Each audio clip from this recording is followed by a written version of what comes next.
Good morning বন্ধুরা, কেমন আছো সবাই? আশা করি সকলে খুব ভালো আছো এবং সুস্থ আছো। আমিও বেশ ভালো আছি, তবে যা গরম ভালো আছি বলাটাও ঠিকঠাক হবে না, কিন্তু কি করা যাবে, গরমকালে তো গরম পড়বে, এটা নিয়ে আমাদের বাঁচতে হবে। এখন বেশি গরম পড়ে আর যত দিন যাবে আরও বেশি গরম পড়বে, এটা কি মেনে নিতে হবে জানি না। এরপরে কি হবে, ভবিষ্যৎ জেনারেশন কি করে সহ্য করবে এত গরম আমি জানি না। খুব ভয় লাগে মাঝে মাঝে, এতটা গরম বেড়ে যাচ্ছে দিন দিন। তো সেই জন্য কী করবো, তা মনটাকে ভালো রাখতে হয়, এই জন্যই তোমাদের বললাম ভালো আছি। আশা করছি তোমরা সবাই সুস্থ আছো যে যেখানে আছো। আর দেখো, আজকে সকালের চা থেকে ব্লগটা শুরু করে দিলাম। আজকে হচ্ছে বৃহস্পতিবার, অনেক দিন বাদে আজকে মর্নিং ব্লগ শেয়ার করছি তোমাদের সাথে। মানে সকাল থেকে বলতে গেলে একদম বিকেল অবধি, সন্ধে অবধি যা যা করবো আজকে তোমাদের সাথে ভাবলাম শেয়ার করব। অনেক দিন আমি মর্নিং রুটিন শেয়ার করি না, অনেক দিন আমার কাজকর্ম নিয়ে ব্লগ দেখাই না, অনেক দিন। তাই ভাবলাম আজকে ব্লগটা একটু অন্যরকম বানানো যাক, সেই আগে যেরকম বানাতাম কাজকর্ম, দৈনন্দিন দিনের কাজকর্ম আর কি, রেগুলার যেগুলো করে থাকি ঘরে আমরা হাউসওয়াইফরা, সেই কাজকর্মগুলো আজকে শেয়ার করব। তার কারণ রেগুলার কাজকর্ম যখন শেয়ার করতাম সেই ভিডিওগুলো একঘেয়ে লাগতো, সেই জন্য মাঝখানে বেশ অনেক দিন কাজকর্মটা খুব একটা শেয়ার করতাম না। আর যা গরম, ভালো লাগে না মানে সবসময় ক্যামেরা নিয়ে শ্যুট করতে, যেখানে যেখানে যাবো সেখানে ক্যামেরা নেবো, এত গরম না মানে নিজেরই অধৈর্য লেগে যায়। সেই জন্য আজকে ভাবলাম অনেক দিন তো কাজকর্ম দেখাই না, তো আজকে শেয়ার করা যাক, আজকে কেউ বোর হবে না আশা করি। সেই জন্য ঘরের কাজকর্ম যেগুলো প্রতিদিন করে থাকি সেগুলোই আজকে তোমার সাথে শেয়ার করতে চলেছি। চলো দেখতে থাকো ভিডিওটা, একটু স্কিপ করবে না কিন্তু, ঠিক আছে? একটু স্কিপ করো না, সম্পূর্ণ ভিডিওটা দেখো, আশা করছি ভালো লাগবে তোমাদের। আর সকালবেলাটা শুরু করলাম তো চা দিয়ে, তারপরে হাজব্যান্ড চা খেয়ে চলে গেল ওর কাজে, ওর ডিউটিতে চলে গেল, আর ওকে খাবার দিয়ে দিলাম। ডালিয়া করেছিলাম আগের দিন, সেই ডালিয়াটা ফ্রিজে ছিল, সেটা দিয়ে দিলাম। আর আজকে আমি আর আমার মেয়ে ভাত ভাজা করে খাবো। আগের দিনে অনেকটা ভাত রয়েছে ফ্রিজে রেখে দিয়েছি, আর ভাত ভাজাটা না অনেক দিন করি না, তাই ভাবলাম আজকের জলখাবারে দুজনে মা মেয়ে মিলে একটু ভাত ভাজা করে খাবো। আর এদিকে মেয়ের ছোটো ঘরটা, মানে যেই ছোটো মেয়ের ঘর না এটা, অ্যাকচুয়ালি আমরা সবাই টুকটাক করে বসেই থাকি, সবাই রেস্ট নিয়ে এই ঘরটা আর কি, বসার ঘরও বলা যায়, ড্রয়িং রুমও বলা যায়, মেয়ের পড়ার ঘরও বলা যায়। যেহেতু এটা পার্টিশন দেওয়া নেই আলাদা করে, এটা ওপেনই থাকে, তো মেয়ে যেহেতু পড়াশোনা করে সেই জন্য এটাকে মেয়ের ঘরই বলি।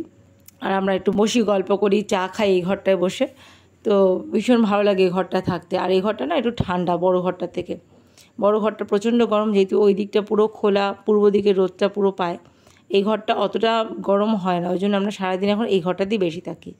আর এই ঘরটা একটু গোছগাছ করে নিচ্ছি, কি করব, গরমের জ্বালায় রেগুলার না এই সমস্ত কাজগুলো করা হয়ে ওঠে না, ফলে ঘরগুলো একদম অগোছালো হয়ে আছে। একজন যদি ঘরে আসে না, ঘরটা দেখলে ভাববে যে এই ঘরে কি কেউ বাস করে না, এরকম। শুধু রান্না করছি, খাচ্ছি, পুজো দিচ্ছি, ঘর দুয়ার ঝাড়মোছ করছি, এইটুকু। মানে ঘরটা গোছানোর মতন সময় থাকলেও ইচ্ছে হচ্ছে না, এতটাই গরম। তারপরে ভিডিও এডিটিংয়ের কাজ থাকে, সেইগুলো তো করতেই হয়, সেই জন্য। তো দেখো সোফাটার কভারটা ঝেড়ে ঝুড়ে পেতে একদম কুশনটা রেখে দিলাম। এই কুশনটা দেখছো না, দুটো কুশন আমি নিজে বানিয়েছি, কিন্তু কুশন কভারগুলো কিনবো সেটা আর কেনা হয়ে ওঠে না, মার্কেট যাওয়া হয় না, সেই জন্য পুজোর আগে কুশন কভারগুলো চেঞ্জ করবোই, সব কটা কুশন কভার চেঞ্জ করব। আর এই যে সেন্টার টেবিলটা দেখছো, সেন্টার টেবিলের কভারটাকে কাচবো আজকে, পরিষ্কার করবো। সেন্টার টেবিলের ওপরে দেখেছো কীরকম ক্লাটার হয়ে আছে, এরকম যে যা আসে, মানে যে ঘরে আসে হাতে যা থাকে সব এখানে রাখে, সব আমার মেয়ে, আমার হাজব্যান্ড, আমি নিজেও। তো কোথা থেকে ঘুরে আসলাম, হাতে কিছু থাকলো এখানটা এসে রাখলাম, ফলে কি হয় এই জায়গাটা এরকম ক্লাটার হয়ে থাকে। তো আজকে একেবারে এই কভারটা চেঞ্জও করে দেবো, মানে কেচে দেবো, আর এটা ভালো করে কলিন দিয়ে আজকে মুছে নেব। এই গরম গরম করে কাজগুলো ঠিকমতো হয় না, রেগুলার যদি কাজগুলো একবার করে একটু বুলিয়ে নেওয়া যায় তাহলে কিন্তু এতটা ধুলো জমে না। আর কাপড়টা না থাকলে আমার মনে হয় বেশি ভালো, মানে এই কভারটা না থাকলে বেশি ভালো, তাহলে কি ধুলোটা চোখে পড়ে, চট করে মুছে নেওয়া যায়।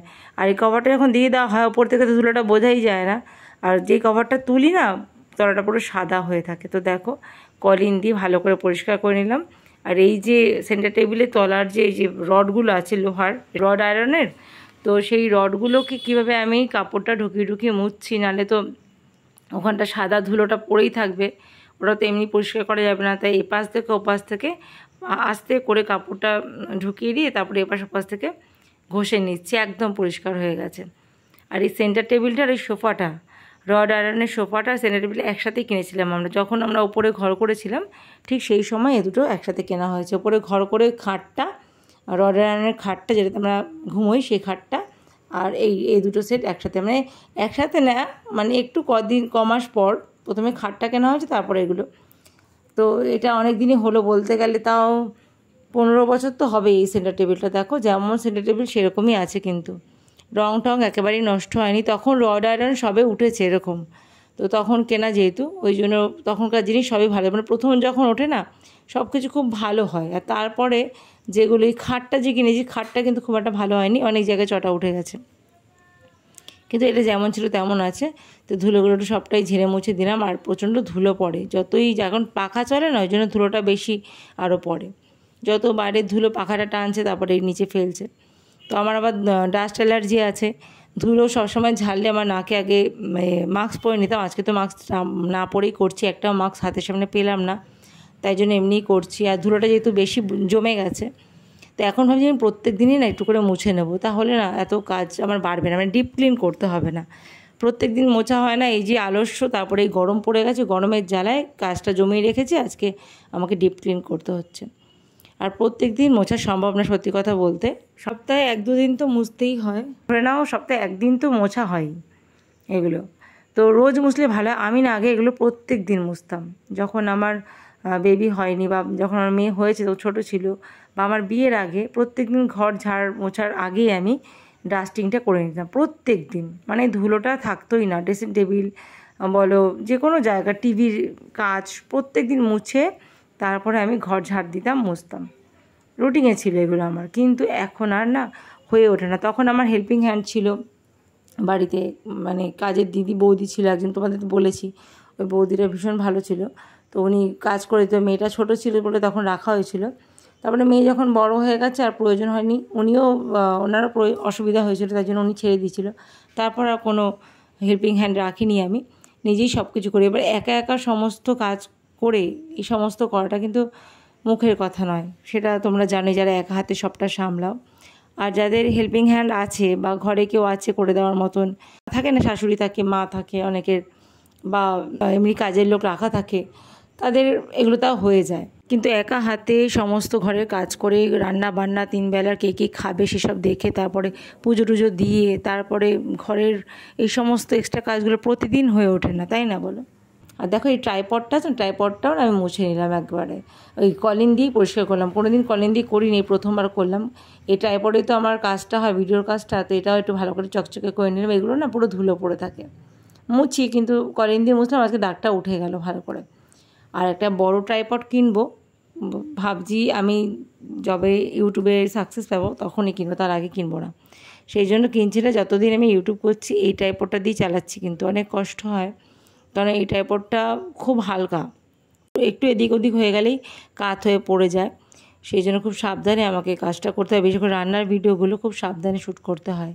এই যে দরজাটা, এটা কিন্তু লোহার দরজা, জানো তো, ওটাকেও ভালো করে মুছে নিলাম। যখন ডাস্টিং করি একেবারে ঘরে যা যা চোখে পড়ে সব ডাস্টিং করে ফেলি, আবার যখন করি না তো ওরকম পড়েই থাকে, কি করা যাবে, কেউ নেই যেহেতু আমি ছাড়া এগুলো করার। আর এই বিছানার চাদরটাও ঝেড়ে ঝুড়ে পেতে দিলাম, যা গরম, পর্দাগুলো খুলতেও সাহস হয় না, পর্দা খুললেই তো ঘরে রোদে ভরে যাবে, ওই জন্য পর্দাটা সারাদিন দেওয়াই থাকে। একটু খুলে ঘরদোর পরিষ্কার করে আবার পর্দাগুলো দিয়ে দেবো, আবার সন্ধ্যের পর এই পর্দাগুলো খুলবো। সকালবেলাটা তবু একটু কাজ করা যায় ঝড়ের বেগে, কিন্তু যত বেলা হয় তত যেন আমরা ঝিমিয়ে পড়ি, তাই না? তখন আর কাজ করতে পারা যায় না। কেমন লাগছে ব্লগটা অবশ্যই কমেন্ট করে জানিও, ভালো লাগলে লাইক দিও। আর কেউ যদি চ্যানেল নতুন বন্ধু হয়ে থাকো, আজকে প্রথমবার ব্লগটা দেখছো, তাহলে অবশ্যই আমার চ্যানেলটার পাশে থেকো, সাবস্ক্রাইব করে দিও চ্যানেলটা, তাহলে আমি যখনই ভিডিও আপলোড করব তখনই তোমরা নোটিফিকেশান পেয়ে যাবে। যাই হোক, চলো আজকে ব্রেকফাস্টটা বানাতে হবে, ওই যে বললাম ভাত ভাজা করব, ঘরটা ঝাড় দিই, তারপর ব্রেকফাস্টটা বানিয়ে নেবো, কারণ খিদে পাচ্ছে, খেতে তো হবে, যত গরমই পড়ুক, অল্প খাই বেশি খাই যাই খাই, একটু তো কিছু মুখে দিতেই হবে। ব্রেকফাস্ট করে তারপর বাকি কাজটা সারবো, অনেক কাজ এখনও পড়ে আছে। এখন বেশি বেলা হয়নি, এই 9টা বাজে, এরকম 9টা সাড়ে 9টা এরকম বাজে।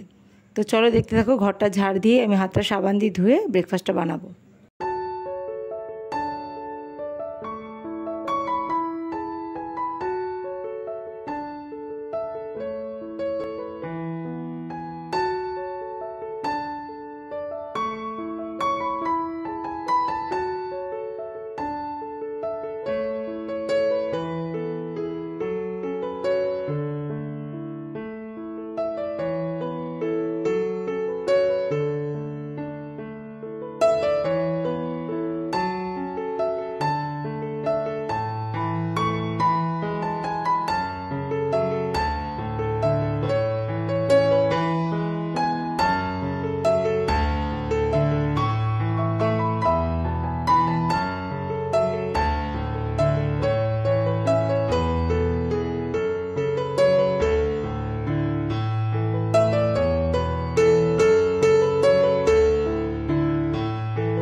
চলে এসেছি কিচেনে, হাত সাবান দিয়ে ধুয়ে কিচেনে চলে এসেছি। আর ভাত ভাজা করতে একদম সময় লাগে না। এখানে একটা তোমাদের টিপস শেয়ার করি, দেখো এই যে একটা প্লাস্টিকের কন্টেনারের ঢাকনা, এটাকে আমি ফুটো করে নিচে একটা ছুরি দিই, ছুরিটাকে গরম করে মাঝখানে ফুটো করে নিয়েছি।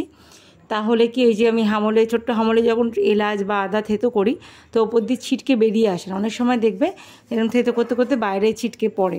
তো ওপর দিয়ে এরকম ঢাকনাটাকে ফুটো করে এরকম লাগিয়ে নিয়েছি, আর ছিটকে পড়ে না, ভিতরেই থাকে। তো দেখতেও সুন্দর হয়েছে, খারাপও লাগছে না দেখতে, আর ঢাকাও রইলো। কোনো কিছু যদি খাবার থাকেও আদা থেতো করা কিছু বেশি হলো ওখানে রয়ে গেল, অসুবিধা নেই, মানে ঢাকাই থাকবে, কোনো কিছু পড়বেও না পোকামাকড়। আর এদিকে যখন আমি থেতো করব তখন ওটা বাইরে দিয়ে বেরিয়ে আসবে না। একটা ইউজফুল টিপস ভাবলাম তোমাদের সাথে শেয়ার করে, যদি তোমাদের কাজে লাগে জানিও। পেঁয়াজ কুচি আর লঙ্কা কুচি নিয়েছি, আর একটা ডিম নিয়েছি, এইগুলো দিয়ে ভাজবো ভাতটা। লঙ্কা কুচি না পুরোটা দেবো না, কারণ মেয়ে তাহলে খেতে পারবে না, অল্প একটু দেবো। আর এগুলো আমি ছড়িয়ে খাবো আমার হাতের ওপরে। আর পেঁয়াজটা একটু দিয়ে দিই।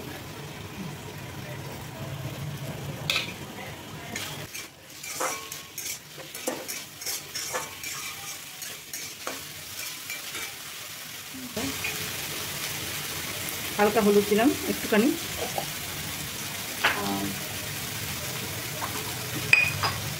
নুন দিলাম,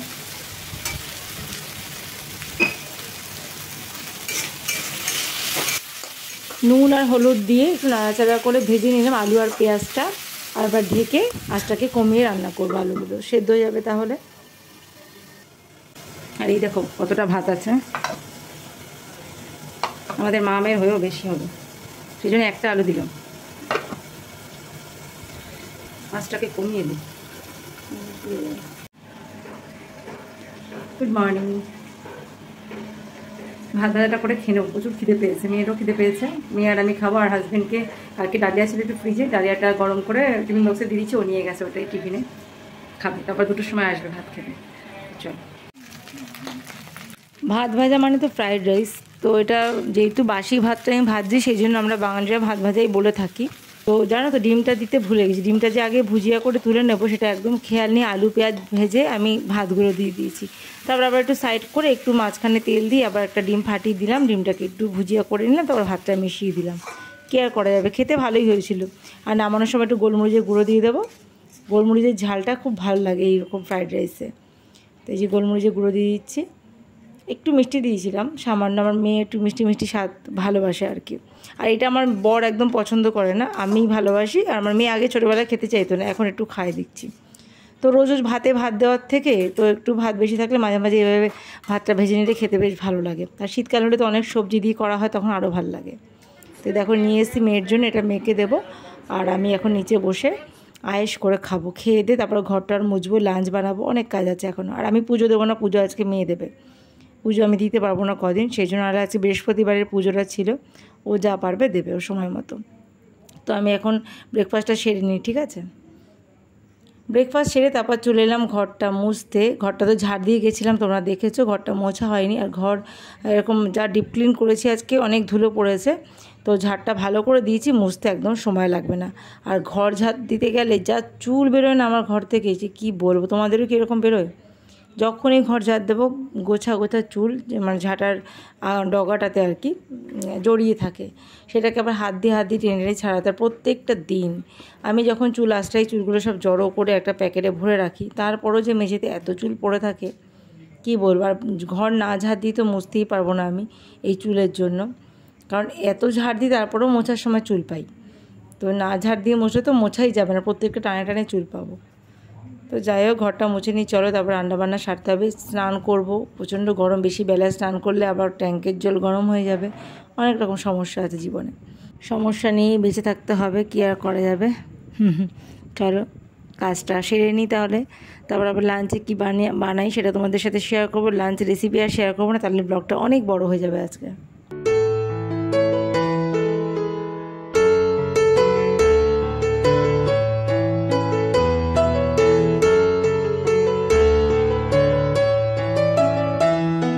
আর বন্ধুরা, এত কষ্ট করে ভিডিও বানাই, একটা ভিডিও বানাতে যে কতটা পরিশ্রম লাগে তোমরা তো জানোই, যারা ব্লগ করো তারা জানো, বাকি যারা দেখো তারা কতটা বোঝো জানি না। তারপর সেটা এডিট করা, এই গরমের মধ্যে হোক যখনই হোক, এডিট করাটা খুবই সময়ের ব্যাপার। তারপরে যদি ভিউ না আসে না, তখন ব্লগ বানাতে ইচ্ছা করে না। বিশেষ করে এই ডেইলি লাইফস্টাইল ব্লগে প্রচণ্ড খাটনি, মানে সারাদিন কাজকর্মটাকে সেটাকে শ্যুট করে এডিট করে দেখানোটা খুব চাপ হয়ে যায়। সেই জন্য এখন আর সারাদিনের কাজকর্মগুলো শেয়ার করি না, ছোটো ছোটো ব্লগ বানাই। ভিউটা কম হয় বলে, ভিউটা যদি একটু বেশি হতো অনেক আরও কষ্ট করে আরও সুন্দর সুন্দর ব্লগ শেয়ার করার ইচ্ছাটা পেতাম আর কি। ডালটা করেছি আজকে টমেটো দিয়ে পেঁয়াজ দিয়ে। ডালটা খেতে খুব ভালো লাগে। এই যে ডিমের কারি করেছি একবেলার, আলু দিয়ে ডিমের কারি। তেলটা বেশি হয়ে গেছে মনে হচ্ছে। আর এই হচ্ছে পাঁপড় ভাজা, ক্যারি ব্যাগ করে রেখে দিয়েছি, তাহলে নরম হবে না।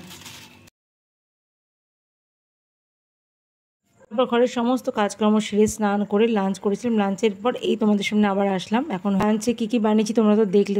আর তারপরে এখন হয়ে গেছে সন্ধেবেলা ছাদে গিয়ে জামা কাপড় যা থাকে সেগুলো নিয়ে এসে সন্ধে তো মেয়ে দিয়েছে, আমি এই কদিন সন্ধে পুজো দিতে পারবো না, ওই জন্য ও দিয়েছে। আর আমি এখন জল ভরছি, সব কটা বোতল খালি হয়ে আছে। আর যা গরম পড়েছে জল ভরছি আর জল শেষ হয়ে যাচ্ছে, মানে বোতলগুলো। তারপরে এখন হাজব্যান্ড বাড়িতে থাকলে ও একটু ভরে, তো এখন নেই, কাজে গেছে। ওর আসার সময় হয়ে গেছে, তার আগে জলটা ভাবলাম ভরে রাখি, তাহলে এসেই জলটা খেতে পারবে। আর ফ্রিজের জল তো থাকে, ফ্রিজের জল তো ডাইরেক্ট খাই না, মিশিয়ে খাই। সেই জন্য কিছু বোতল ভরে বাইরে রেখে দিই, আর একটা বোতল ফ্রিজে রেখে দিই। তারপর দুটোকে মিশিয়ে খাই সমান সমান করে, বা কম বেশি করে যার যেরকম প্রয়োজন ততটা মিশিয়ে খাই। সেই কাজটাই এখন করছি। তারপরে ও আসলে একসাথেই চা করবো। এখন একটু চাটা সন্ধে করেই খাই, মানে সন্ধেবেলা আগে যেমন খেতাম, এখন 8টা সাড়ে 8টার সময় চা খাই। রাত বলতে পারো, রাত 8টা বলতে পারো, কারণ তখনই আমার হাজব্যান্ড আসে। সেই জন্য একার জন্য চা করতে ইচ্ছা করে না, আসলে একসাথেই চা করে খাই। তো দেখো জল ভরতে ভরতে জল খেয়ে নিলাম একটুখানি। জল দেখলে শুধু জল খেতেই সব থেকে বেশি ভালো লাগছে এখন। আর ওই জন্য জলটা এত বেশি খাওয়া হচ্ছে, খাওয়ার সময় খিদেই থাকছে না। তাও যেহেতু 3 বেলা খাওয়া আমাদের অভ্যেস, তাই জন্য 3 বেলাই খেতে বসতে হয়, না বসলেও ভালো লাগে না, এটা অভ্যেস হয়ে গেছে। কিন্তু খিদে অনেক কমে গেছে, খেতে ইচ্ছেও করে না এই গরমে। আর আজকে গরম কথাটা অনেকবারই আমি বললাম, তোমরাও জানো কি বিভৎস গরম পড়েছে। একটু আধটু বৃষ্টি হয়, একটু ঠান্ডা, আবার পরের দিন যেইকে সেই, তাই না? তো যাই হোক বন্ধুরা, ভিডিওটা দেখতে শেষের দিকে চলে এসেছি। আজকে ব্লগটা কেমন লাগলো অবশ্যই কমেন্ট করে জানিও। কিন্তু তোমরা কিন্তু কমেন্ট করো না কেউ, তোমরা প্লিজ একটু কমেন্ট করো। কমেন্ট করলে ভীষণ ভালো লাগে, আমার কমেন্টগুলো পড়তে ভীষণ ভালোবাসি। আর নতুন করে ভিডিও বানানোর উৎসাহ পাই, খাটতে ভালো লাগে। ভিডিওর পিছনে অনেকটা খাটতে হয়, সেই খাটনিটা করতে আনন্দ লাগে যদি কেউ কমেন্ট করো, লাইক করো, তখন তো বুঝতেই পারছো কী বলতে চাইছি। আর অবশ্যই লাইক দিও। সম্পূর্ণ ভিডিওটা যারা দেখোনি তাদেরকে আমি জানি না কি বলবো, কিন্তু যারা প্রথম থেকে সম্পূর্ণ ভিডিওটা দেখলে শেষ অবধি বা এত অবধি, তাদেরকে অসংখ্য ধন্যবাদ জানাই। তোমরা সবাই ভালো থেকো, সুস্থ থেকো। আর তোমরা কে কোথা থেকে ভিডিওটা দেখছো অবশ্যই কমেন্টে জানিও, তাহলে আমি জানতে পারবো কে কোথা থেকে দেখছো। নাহলে আমি তো বুঝতে পারি না কে কোথা থেকে ভিডিওটা দেখছো তোমরা, তাহলে প্লিজ কমেন্ট করে জানিও। আর এতক্ষণ ভিডিও দেখার জন্য অসংখ্য ধন্যবাদ জানাই। তাহলে আজকের মতো এখানে বিদায় নিচ্ছি। সবাই খুব ভালো থেকো, সুস্থ থেকো। দেখা হবে খুব তাড়াতাড়ি নতুন একটা ব্লগ নিয়ে।